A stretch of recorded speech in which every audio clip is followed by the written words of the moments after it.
One person has entered. 3 people have entered. 46 people have entered. Whoa. Whoa, 212 people. Just going to let some more people enter. I am very excited to be talking with someone I admire very, very, very much in a few moments. Hi, Todd. Hillary Rodham Clinton. I'm wearing a HRC shirt, but today the HRC is going to stand for Hillary Rodham Clinton. So we're going to wait for her to join, and I'm going to patch her in. Hi, Joe Drake. I got your questions that you want me to ask your icon, your hero, Hillary Clinton. Thank you for saying you miss Modern Family. I think it's on reruns. You could watch it there. This is going to be a very fun conversation. I have always really admired Hillary. I haven't had a lot of time to have a one-on-one conversation with her. I'm friendly, actually very friendly with her daughter and son-in-law Mark.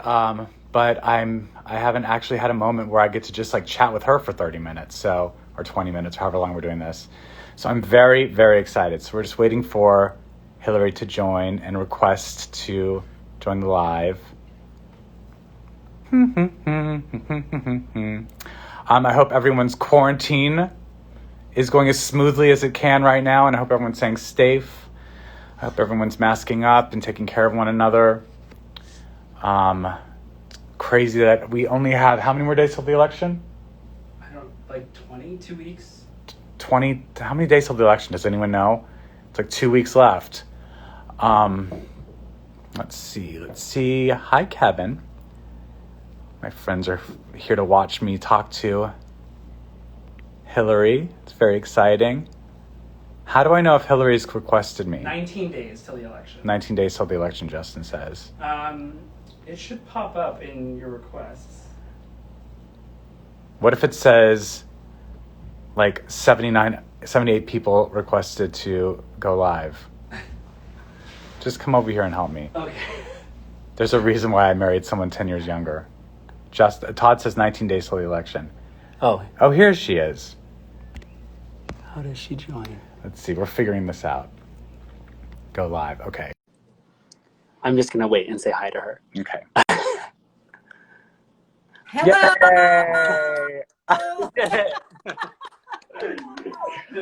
I'm 45 and I don't understand the internet or Instagram Live or anything. Well, I've been poking all the buttons until I finally got in. I was like, how am I supposed to find her in all of this chatter? Oh, how are you guys doing? How's the new baby? That's most important. Thank you. Beckett is great. Actually, your daughter and Mark have been really helpful. They've suggested a lot of the things that like we need. We're using their bottle sanitizer that they insisted we use. So they've been great. And it's been wonderful. I mean, it's all of the cliches. You know, they say it's going to change your life forever, and it's like your heart living outside your body. And I'm like, yeah. I have dogs. I know how that feels. No, it's totally different. Oh, totally different. It's amazing. amazing. I love the name, Jesse. I love the name. Beckett, yeah. His middle name is Mercer, which is a street we got married on in New York. Oh. So, and that was a contender for his first name, but we decided to go with Beckett and have Mercer as the middle name. So, yeah, it's been great. It's certainly like, with such a year of uncertainty, I'm such a planner. I need to know what's happening. I need to know what I'm doing next month. And this year, you've had to let all of that go because no one can make plans for anything. Yeah. All the travel plans are off the table. All of my work plans were off the table. But the one thing that was very certain was in July, a baby was coming. And that was so great to be able to hold on to that one piece of certainty. So yeah. Well, it's also pretty special that you guys get to spend all this time with him. Yes. Right off the bat. Absolutely. That bonding time, learning how to do everything you're supposed to do with a baby, it just is a gift. So truly, that's what Justin and I keep saying. Like I was actually supposed to be working at the beginning of Beckett's first few months, and I wasn't working, so I just got to hang out with him and figure out who this person is and figure out if I liked him, which I do. I do like him. That's what one of my other friends said. He's like, it's a new person in your life. You're not sure if you're even gonna like this person. I was like, I'm pretty sure I'm gonna like my baby. Oh, But I'm so happy for you and Justin. thank you. Thrilled, actually. Thank you. And keep asking Chelsea and Mark for ideas. No. They've gone through it 3 times now. I know. They're very good. Last time I was over at their house, their apartment in New York last Christmas, and they were just, I mean, they had it down. They had it down. I was really impressed. Like, I'm certainly not going to be as good at this as you are, but I'm learning. It's a learning process. Your own way. That's what matters. Yes. Well, I was very impressed with their way. So whatever advice they give me is great. So I'm so excited to talk to you about this crazy election that's coming up in 19 days. And it's interesting, this is not going to be a surprise to you, but I'm not as politically savvy as you are. Or maybe that is a surprise to you. So I was a little nervous to talk to you, and I've made some notes. But the thing is, I haven't always been a straight A student when it comes to voting. I am better now. I'm still not a straight A student. I'm more like a B+ student. But my husband is very political, and he certainly is one of the reasons that I pay more attention now. And I became very invested in politics when Proposition 8 passed here in California, banning same-sex marriage in our state. And it suddenly felt very personal to me. And ever since then, I've just been instinctually paying more attention to the elections. I feel like they're very important. But that's sort of what lit the fire under me. I mean, so what would you say to people who don't feel like they have a personal connection to politics or don't have a personal connection to either one of the candidates? Jesse, I think what you just related is so common. A lot of people, they've got busy lives. There's all kinds of stuff happening. And it seems like a low priority because they don't make the connection between these elections and their lives. As you just mentioned when you did, I can only say that literally whatever you care about is on the ballot. Every possible issue. If you're concerned about your job or your health care or climate change or, the future of LGBTQ rights or women's rights or civil rights, really anything you care about is going to be impacted by these elections. And sometimes, if it's a little abstract, people don't make the connection. But I cannot tell you how many people have come up to me over the last 4 years and have said, I didn't realize, I didn't think you needed my vote, or I didn't vote. And then they tell me why that upsets them because, they've lost their job or, they can't figure out whether we're going to save the planet. I mean, whatever it is. So I just urge people to vote. I mean, I'm kind of a, dedicated, obsessive voter because I've seen too often the difference it can make. And with respect to the candidates, there are no perfect candidates. There are no perfect people. We all make compromises in our own lives in picking out, who we support in public life. And I think it's particularly important to keep that in mind because I really wonder when people say, well, I'm not excited about so-and-so, or I'm not enthusiastic, or I'm not sure. You're not running against perfection. You're choosing between 2 imperfect people. And in this particular election, one really imperfect person, to put it mildly, and a really good guy. So I think that's how people have to think about it. Yeah, I don't know if you follow the writings of David Sedaris. He's one of my favorite writers, but I'm gonna totally botch this quote, but like he said something recently about like to be undecided in this year's election is like to be offered a chicken dinner or a plate of broken glass, and yet to still ask, how is the chicken prepared? Yeah. So like. Good point. Thank you, David. Yeah, exactly. So I sort of feel that same way. I mean, one of the craziest things I hear is that the current administration is supportive of queer people, which they're not. My marriage is it will be a risk if there are 4 more years. My husband and I married in 2012? Yeah. On Mercer Street, 2013? Yeah. Oh, all right, there you go, 2013. I should write that down. We just had a baby, as you said, but I'm worried that this continual attack on the queer community by this administration is going to, be a bad thing for us. And, it's been 25 years since your incredible Beijing speech affirming women's rights are human rights. And 9 years since your speech as Secretary of State, where you made history saying gay rights are human rights. But just last week, two sitting Supreme Court justices said that they're intent on reversing the marriage ruling that recognizes my marriage to my husband. And now we're looking at a likely confirmation of Amy Coney Barrett, who has a history of anti-LGBTQ and anti-women's rights. I mean, how worried are you? How worried should we be? Look, I think everybody should be worried. And if we focus specifically on the LGBT community, you really mentioned what is a very bad omen, and that was the dissenting opinion by two Supreme Court justices, Thomas and Alito, basically saying if we had a chance, we would overturn the gay marriage decision. We don't think it was decided right. We don't think it needed to be decided. So what louder wake-up call does anybody need? Right. But even if that had not happened, Jesse, this administration has tried to undermine and limit the rights of gay couples to adopt kids. I have numerous friends, as I'm sure you do, who are the best parents, and they've adopted kids, sometimes more than one. Sean Patrick Maloney, the congressman from the Hudson Valley, he and his husband adopted kids. Well, this administration has tried to put an end to that or make it so difficult and narrow the ways that it could happen that a lot of gay couples will be impacted, even, individual gay people who would otherwise be eligible to adopt. You look at the reversal of the military rules permitting trans people to fully serve our country. I mean, the list goes on. So, take this seriously.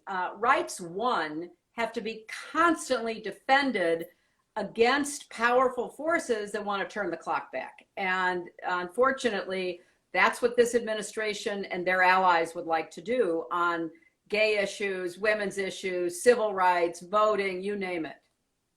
I mean, it's just like what you said at the beginning, like everything's on the ballot this year. I feel like so many important things are on the ballot this year. And it is so true that I feel like everyone, if they really look at what we're facing right now, can find an end to this election. There's something that is going to affect every single American. And it's just so wildly important. When I was talking to a lot of my friends about talking to you, I'm a theater kid. A lot of my friends are theater kids. So, a lot of them wanted to have you speak to us about, listen, I'm a New Yorker at heart, and that's one of the reasons I feel connected to you. I was living and performing on stage in New York when you were our senator. And in March of this year, I was rehearsing a Broadway play when the city shut down because of the pandemic. And, I'm going to be fine. But, a lot of my friends who I was just talking about, both on stage and behind the scenes, they really rely on those paychecks. And my heart breaks for them. And I know you're a huge supporter of the arts. You're a huge supporter of Broadway. I've sat behind you or in front of you at many Broadway shows. I've actually sat in the audience.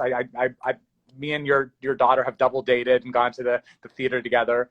I can only imagine that you miss it as much as I do. I mean, what would you say to this community that we both love that is so paralyzed right now? Oh, I'm so glad you asked that, because I just did an interview for a live webcast that the New York Times was doing to talk about what it means to be missing the theater and really the arts in general, but focusing on the theater because, as you say, you're a theater kid. It's so disheartening to me that the arts, and particularly theater, is not seen as the necessity I think it is. It's not a luxury. It's how we tell ourselves stories. It's how we understand our own stories. It's how we think about the past, the present, the future.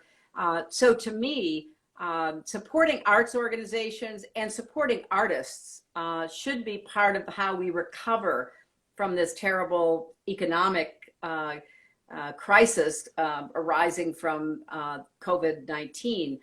So I would like to see centers of performing arts, other art institutions, really given support by the federal government, state and local governments, because in addition to housing the joy and the meaning of the arts, there are economic activities. You know, as you just said, many hundreds of thousands of people make their living or are dependent upon someone who makes his or her living from the arts. And so when we talk about what we have to do to rebuild business, which we do, I want to make sure the arts are included in that as well.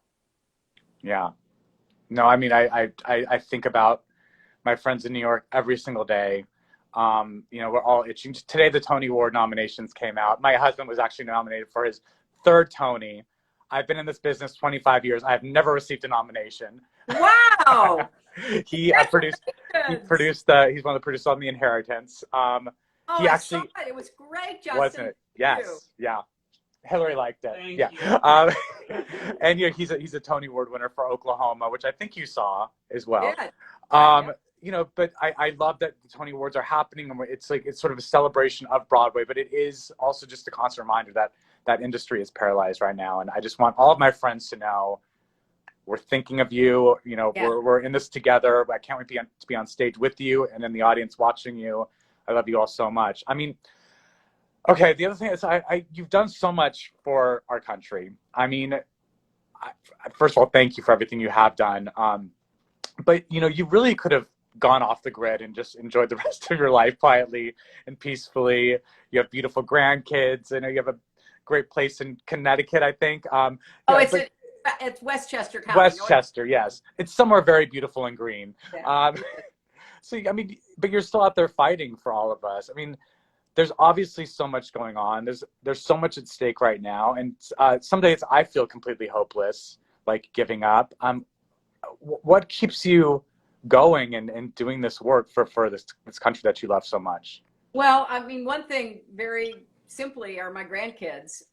You know, I really want to make sure that, you know, the country they grow up in, the world that they inherit, is not falling apart, is not dark and negative, isn't cutting back on people's rights and opportunities, but instead, you know, is a joyous, open, expansive place where, you know, people really can follow their dreams and make a difference. So I'm motivated by that. I've always been motivated by kids, starting when I went to work for the Children's Defense Fund a long time ago. So I really see the future through my hope that kids are going to have a better life. You know, I'm really touched by sick kids and poor kids and neglected, abused kids who are drawing the short straw in life. And, you know, I feel like we should be lifting everybody up. And so my view is, what can I keep doing? What can I say? What contribution can I make? It's up to all of us to do something, because, you know, we're not going to recognize our country if this election doesn't turn out right. Let me just be really blunt about that. Our institutions, our values, our norms are going to be diminished. The kind of future that you would want for your son and that I want for my grandkids will be at risk. The planet is burning up. Disease is spreading. There's so many challenges, and I think we can do a much better job than we're doing, and it starts by electing the right people. Right, and I certainly everything you just said certainly resonates with me, being a new dad. I feel so much of my motivation comes from exactly what you said. You know, making a better world for my son, and so that he has a place to thrive and be the best version of himself that they can be. So that certainly makes sense. And you know, I just want to continually encourage people to vote early if you can, to make sure you're registered to vote. To, you know, if there's plan for voting, right? Make a plan for voting. Make a plan for voting, and also, you know, report voter suppression. You know, it's the same as if you see something, say something. There are phone numbers that you can call if you see things like that happening. Vote by mail if you have to, but you know, we have to all vote this year. We should be voting every year. Like I said at the beginning of this, like I've not always been a straight A student, but each election that I'm involved in makes me want to be better and you know, want to have my voice heard. Yeah. Yeah. It's so important. I do want to Yes, ask you. working on anything now, or has everything stopped for you? It's basically stopped for me. I have a few, things percolating. What's that? Oh, Justin reminding me that I am writing a cookbook right now. So What that kind of cookbook? I have a cooking partner named Julie. She's from the South. She's from Alabama. I was raised in New Mexico in Albuquerque. So it's sort of a hybrid of the food I grew up eating, the food she grew up eating, but it's really sort of a portrait of our friendship that was sort of um, made stronger and through our love of food and working together in the kitchen. So it's kind That's of about great. yeah, Oh, I'm hoping that it's a real positive. It certainly has been a positive thing coming out of all this. It was a little complicated when we first had the shutdown happen, and you just trying. We were still testing recipes, and the grocery store shelves were completely bare, and like I was like, we couldn't find chicken. I just need to test this chicken recipe, and there was no chicken anywhere. So it was a little stressful for a few weeks when everyone was panicking. But we got it back on track, and we're what's doing it? it. What are you calling it?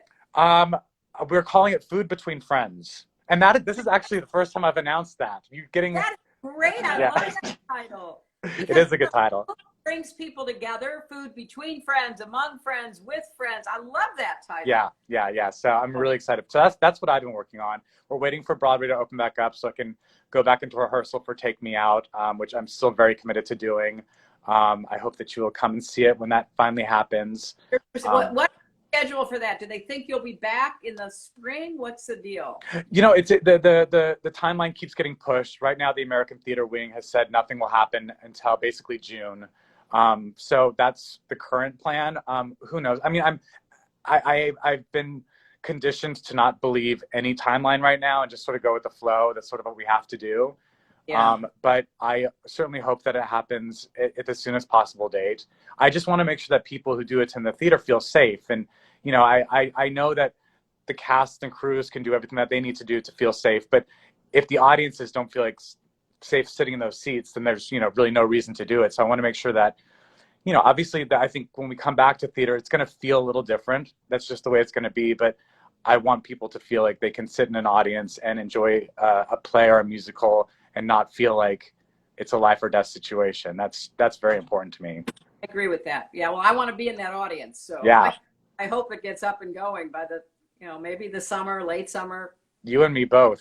Oh. Speaking of, isn't that the name of your new podcast? That's the name of my new podcast. I am having such a great time talking about all kinds of things that I love and I'm interested in. So we've had, some great episodes already. We had John Legend talking about the importance of voting and Stacey Abrams, and we had a special episode with Kamala Harris, which I really enjoyed because I'm a huge fan of hers. Me too. But we're also going to be talking about food and cooking. And I recorded an episode with Tan France, from Queer Eye, who is urging all of us to at least put on your nicest sweatpants. Zooms. I really had the best conversation with him. He's a delightful young man. He is. So anyway, it's been fun, and people seem to be, downloading and listening. So that makes me happy. I'm one of them. And, if you need a guest, if someone cancels, I'll happily jump in. I'm taking you up. Yeah. I want to talk to you. We'll talk about theater. We'll talk about, your cookbook. We'll talk about being a new dad. We'll talk about all kinds of things. I will hold you to that. I will hold you to that. You got it. Thank you so much for taking some time to talk to me. I think people really, I'll speak for myself, and I know I speak for a lot of people, and I say I'm really inspired by you, and your eloquency and is eloquency a word? Eloquence. I'm being told it's eloquence. Thank you. But I think eloquency sounds fine. But I'm just so inspired by you. I think you're an incredible inspiration, and Thank you. We need. And thank you for doing this, and thank you for really talking about the importance of voting and making the linkage for people who might still be, if not on the fence, not yet committed to going. And I just want to end by saying, look, make a plan to vote. If your state has early voting, vote early. Yeah. And stand in those lines, bring a snack, whatever you have to do. If you want to vote by mail, fill out your ballot following every instruction so nobody has an excuse to throw it out, and then get it in the mailbox early. And if you are going to vote on election day, then again, get there early and be prepared to stay. So that's what I'm hoping. And it looks, Jesse, like, millions of people are voting early. So you'll have a lot of confidence, right, if you go.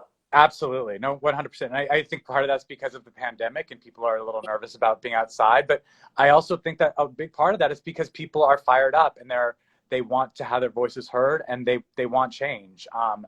And that is that's the silver lining for me, and it's something I'm holding on to with hope. And I'm just hoping. You're a hopeful, incredibly positive person. I mean, I'm lucky enough to know you in person, but just your acting career on the stage, on TV, you just bring a lot of joy to people. And boy, that is so needed today. And I'm thrilled to have this chance to talk with you. Me too. That means a lot to me. Thank you so much, Hillary. Please give my love to Chelsea and Mark and the grandkids. All and right. Bill. And Becca, be safe. I will. Take care. Bye. Bye.